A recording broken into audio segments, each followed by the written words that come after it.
முன்னாடி லவ் இருக்கு, கல்யாணம் பண்ணிக்கிறோம், ஹஸ்பண்ட் மேலயும் லவ் இருக்கு, கல்யாணத்துக்கு அப்புறமும் ஹஸ்பண்டை தாண்டி லவ் வருது. யாருதான் இதை சொல்றீங்க? எங்க தானே இருக்கீங்க நீங்க? நிறைய கால்ஸ், நிறைய மெசேஜஸ், மெயில்ஸ் அந்த மாதிரி வந்து இந்த ஒரு டாபிக் சொன்னதுக்கு அப்புறமே எல்லாத்துக்கும் ஒரு ஆர்வம்.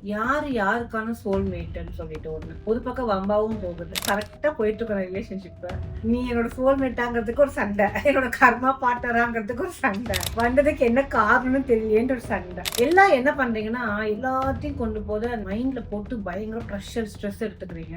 இதுக்கான ஒரு ஈஸியான வழி சொல்றேன். கல்யாணம் ஆனவங்களா இருந்தாலும் சரி, மேரேஜ் அன்மேரிட், irrespective ஆஃப் உங்களோட ஜெண்டர், மேல் ஃபீமேல், இதெல்லாம் தாண்டி யூனிவர்ஸ் உங்களுக்குன்னு சொல்லிட்டு ஒரு ஆளை வந்து அனுப்புறாங்க.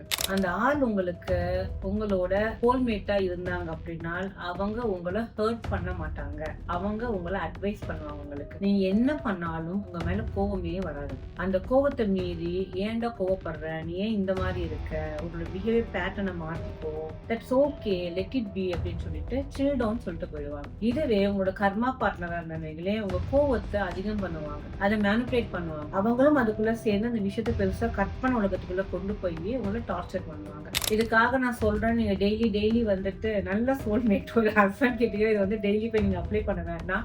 ஜஸ்ட் திங்க், உட்காந்து நல்லா யோசிங்க பொறுமையா. இதை தவிர ஆஸ் அன் அஸ்ட்ராலஜர் இந்த அஸ்ட்ராலஜி அப்படிங்கிற அந்த பேசிஸ் வந்து நம்ம ஈஸியாக தெரிஞ்சுக்கலாங்க. ஸோ உங்களோட பர்த் டீடைல்ஸ் சார்ட் இருந்தது அப்படின்னா உங்களுக்கு நீங்க சொன்ன மாதிரி கேட்ட மாதிரி லவ் பண்ணவங்க, பண்ணிட்டு இருக்கவங்க, இனி பண்ண போறவங்க, வரவங்க, அவங்க வந்து உங்களோட சோல்மேட்டா இல்லையா அப்படிங்கிறது உங்களோட பர்த் சார்ட் நம்மளால ஐடென்டிஃபை 100% பண்ண முடியும். நல்லா தான் போயிட்டு இருக்கோம் ட்ராக். ஒரு கமிட்மெண்ட், ஒரு ரிலேஷன்ஷிப், ஒரு மேரேஜ் லெவலுக்கு போற மாதிரி இருக்கும். இருந்தாலும் அந்த இடத்துல ஸ்ட்ரகிள் ஆயிருக்குது. ஏன்னா இந்த மாதிரி நிறைய விஷயங்கள் வீடியோஸ் பாக்குறதுனால. ஜாதகம் எப்பவுமே உங்களுக்கு சாதகமா, உங்களுக்கு எது ஓகேவா இருக்கு, உங்களுக்கு வந்து சாதகமா இருந்தால் மட்டும் நீங்க அதை எடுத்துக்கோங்க.